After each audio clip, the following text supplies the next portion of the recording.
How to fix Windows 10 app automatically opening problem. Hi everyone, it's Sophia to assist you today. Without any delay, let's jump right in. First, open Settings. In Settings, click on Apps. You'll find this kind of screen pop up on Apps. On left side of your screen, you'll find Startup, which is the last option. Click on Startup. In here, you'll find all the apps that has access to open up while you start up your device. So simply, if you have problem with all the apps, simply turn off the app by clicking on and off option. If it's off, it's gonna show off.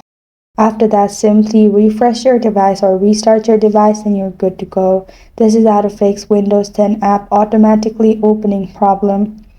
Thank you for joining me today. If this video helps you out, please leave a like and subscribe for more. If you have a question or want to suggest a topic, comment below. I'm Sophia signing off until next time.